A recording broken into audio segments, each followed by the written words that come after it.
Hi guys, today we are going to be doing a review of the Aurora Struck palette from Colourpop. Now this is a very new palette. I bought this the day it released, got it in my hands a few days ago. I opened it and I was like, wow, that is such a beautiful palette. That is so cool. I can't wait to play with this. And then as you can probably tell from my thumbnail and my title, I played with this yesterday and I had a horrible time. Like, it just did not go well. So originally I was planning on doing a 3-look video with this, but honestly it's gonna be a 2-look video because I don't want to play with this anymore. Like, I gotta be completely honest. And I wanted to love this palette so badly because the color story is so good. I really want to like Colourpop. It's a very affordable brand. They do fun color stories. They're just a fun brand in general, and they do fun collections. And I'm just like over here being like, it's just not that great. But it could just be this palette.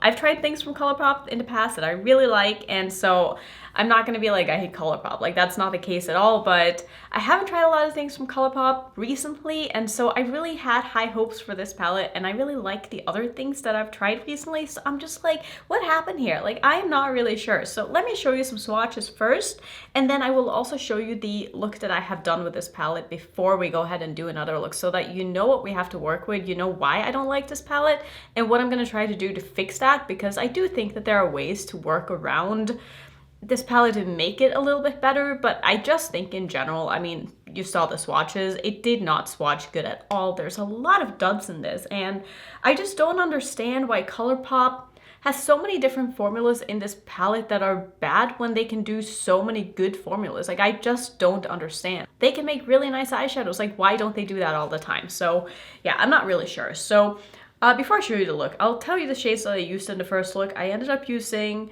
this shade and this shade in my crease, which I didn't really like them. I didn't think they were very pigmented. They didn't blend well. I tried to use this shade on my lid. It is super, super dry, and I wasn't able to really get it on my eye at all. It looked terrible. I tried to deepen it up with this one. Didn't really work, got really patchy, had fallout. I had to pull in my Blend Bunny palette to fix it, which is the palette that I always reach for if I struggle with mattes.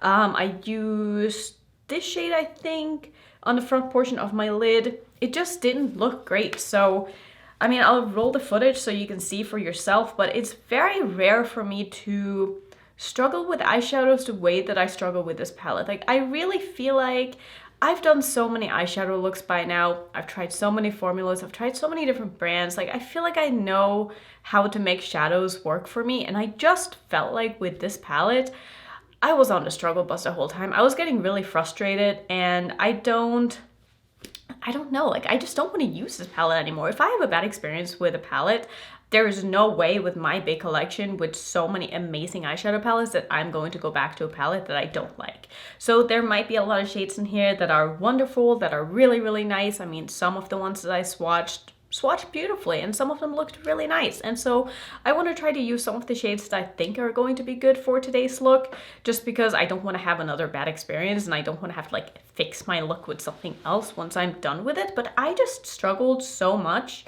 to get that look to be the way that I wanted it to be. I went back and forth so many times. The shimmers were just really dry. I was barely able to pick them up on my brush. I tried spraying them. It just didn't help. Nothing helped these shadows.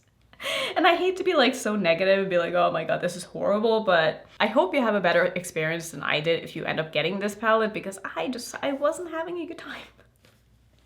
I mean, look, I love the end result. I think the look turned out really nice in the end after I fixed it with all the different things that I used. I used a Blend Bunny palette. I used a Blend Bunny highlighting palette to like top off my lids because I feel like the shimmer just needed it. So yeah, I don't know. We're gonna go ahead and do another look today and hopefully have a better time. I mean, it can't go much worse than it did yesterday. So I'm gonna start by priming with my Natasha Denona eyeshadow base like I did in the first look, which is my favorite eyeshadow primer of all time, and it works with pretty much every formula that I've ever tried. So I do trust that it was the shadow, and it was definitely not the eyeshadow base that gave me troubles yesterday, because it never does. So I think for today's look, I'm gonna use probably like some of the greens, because that's what I'm feeling. Like, if I really wanted to play it safe, I could use like some of the neutrals and the silver shimmer, because that one is beautiful. If there's one thing Colourpop knows how to make, it's a silver shimmery eyeshadow. So even though I know I'm gonna love it and I'm very tempted to use it today, I probably won't, because I just want to see what the other shades are like. And like I said, there are just so many shades in here that I feel like were so dry and swatched horribly, especially the shimmers. I just don't get it. Like, why make a shadow like this when you can make a shadow like this? I just don't understand. Like, this is the one that I tried to use on my eye yesterday, and it's just really gritty, really dry, super hard to like get a smooth application. I don't get it. Like, they can do this. Why don't they keep doing that? So I might be shooting myself in the foot here by going in with this green first, and I'm probably gonna try to deepen it up with the black. We'll see how that goes. I mean, blacks are easier to formulate than a very dark blue, which is the one that got patchy on me, so fingers crossed that that'll build somewhat. I just don't feel like really going in with a black as my first shade today, so that's just what we're gonna go ahead and do. So I'm gonna take this green and just use that in my crease as my sort of transition shade, just using my Rephr 14, and I feel like this is gonna lay down pretty nicely. The question is just, am I going to be able to build on top of this, and how will the shimmers look that I end up using? Because I'm gonna try to pick some shimmers that I might like a little bit more, but honestly some of these shimmers are just very lackluster. And maybe if that's something you want, then this is a great palette for you, but I had kind of higher hopes for this palette because the color story is so pretty. Like, there are so many brands that if they had come out with this palette, it would have been a home run for sure. But I think Colourpop just kind of missed the mark a little bit with it. Again, it could just be me. It could just be me. I've seen some videos of people who seem to really enjoy this palette, so I mean, that's great, I guess. But hopefully if you have the same makeup preferences that I do, maybe this video was helpful if you haven't already bought this palette and you plan on buying it. Like, I'm always rooting for affordable makeup to be good, and I do understand that it is affordable makeup and maybe I shouldn't hold it to as high of a standard as I am, but that's just the way that I roll. I can't help it. Like, I just want my makeup to work for me and to be good, and if it doesn't, I'm gonna complain about it because that is my job. I do think this color is really pretty. It's showing up a little lighter and it's a little thinner on the eyes than I feel like it is in the pan, but it's not bad. So I'm gonna go ahead and take this under my eye as well. Don't worry, it's looking a little bit messy right now, but we're gonna go ahead and just smoke this out under here. And it's definitely not sticking as well underneath my eye, which, I mean, I get it. I don't have an eyeshadow primer under my eye, but a lot of formulas will still stick under my eye. And this isn't doing like the best job. It's definitely showing up, but the formula is just a little bit on the sheer side.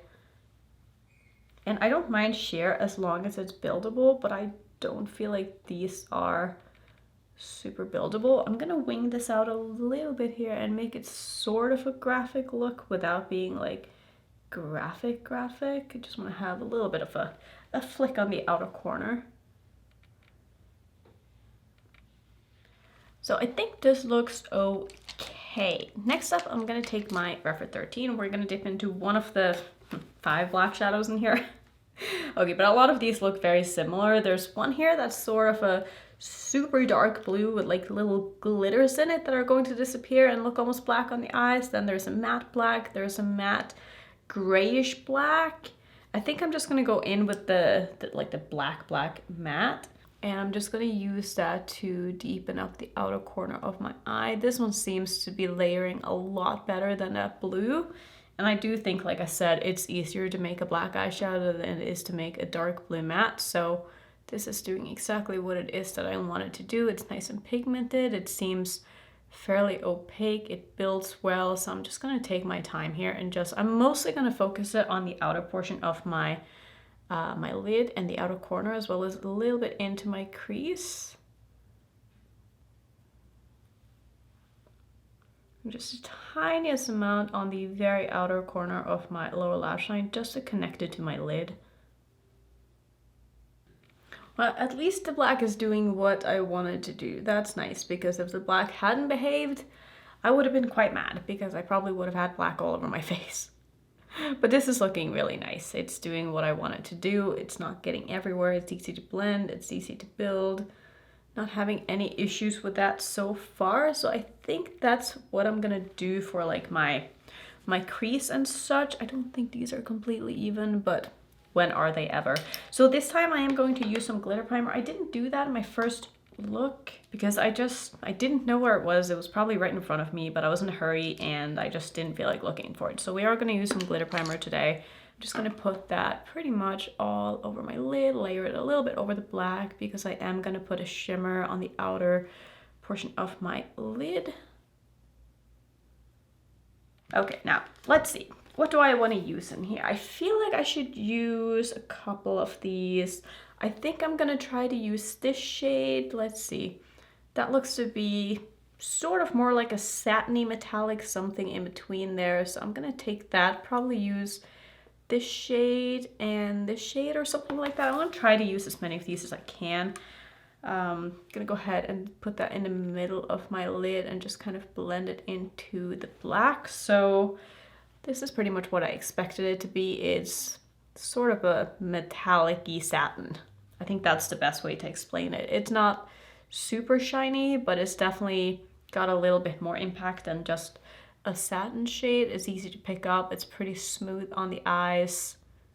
Do I wish it had a little bit more oomph to it? Sure, but this is fine. I have nothing against this at all, and if I wanted to amp this up, I could just layer some kind of a topper over it and it wouldn't be a problem.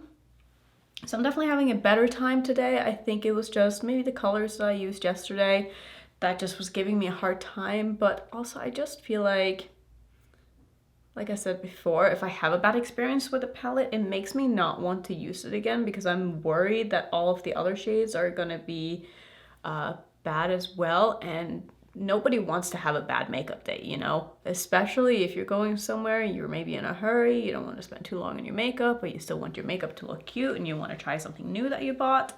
This just seems like a very high risk palette to do that with. So I'm next going to take this shade, which also seems to be a bit of a, this one seems a little more satiny than the shade that I just used.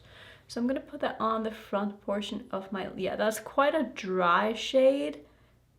Definitely more of a satin. I don't think it looks bad by any means. It's just not very exciting. It's totally fine though. Like, I know I'm gonna like how this looks when I'm done with the look because it does look really nice and the shadows are performing a lot better in this look. So I think I'm gonna be okay with this. Taking a bit of that same shade just underneath my eye, and then I'm gonna do an inner corner highlight as well. And I think for that, I'm gonna use the shade up in the corner here, which is called Head North, which looks to just be a very white shimmer. I think that's gonna look really nice. And I think it's gonna look more like an iridescent green, sort of blending it over those greens. That looks nice. You know, I like this look. I think I'm just gonna go ahead and finish up. I'm not gonna do anything else to kind of amp this up. I just want this to be from this palette, but if this was up to me, I probably would have layered some kind of a more shimmery iridescent green on my lid because that's just kind of what I prefer. But this is looking very, how do I say this? Very flattering on the eyes. Like, it's not enhancing any texture. It's definitely going to wear very well, but it's just not super exciting. So I'm just gonna go ahead and finish up real quick. I put on some lashes. I'm using the Dreamlike from Unearthly Cosmetics. I think that their store has opened again. I will link their website down below if there is something that you've been interested in, because they did close down for, they said the holidays, but they opened a bit earlier. So I think they've restocked some stuff, but I'll link their site down below. So to sum up what I think about this palette, I feel like it's just very hit or miss. And I think that if you're willing to gamble on this, if you think that it's okay that you only like maybe half the shades in this palette, if you want to, or if you don't mind taking a little bit of extra time to like make these shadows work and you really love the color story, maybe this is worth it to you. But for me, I don't think that I'm going to be using this palette again because I just have other things in my collection that have similar colors that I just like in better formulas. And even though I like this look, it's just, you know, it's just meh. The shadows are nothing special, nothing to write home about. I did okay with this look. I didn't have any issues with it per se, but I'm also not really blown away by any means. I do think it looks really nice. But again, I just have things in my collection that would make me even more excited to use over this palette. And just knowing that there are a lot of colors in here that just don't perform that well, makes me think that some of the other shadows that I've used in this palette also aren't going to perform that well. And that makes me not want to even try them. So that's just going to be my thoughts. I'm sad I didn't like this because the color story is so good. Let me know how you feel about this palette if you have it. Like, I think the color story is so beautiful, and I think they really did something with this. If all these shades had been amazing, like, I would rank this palette so high because I love the color story, but sadly, just not a home run this time. But that's okay. Maybe the next Colourpop palette will be a little bit better, fingers crossed, because I'd like to have a good time with Colourpop, but this just wasn't it. So it's gonna be it for today. If you want to see some more Colourpop content, I do have a playlist. I'll put that right there. And if you're new, don't forget to subscribe, and I'll see you in my next video.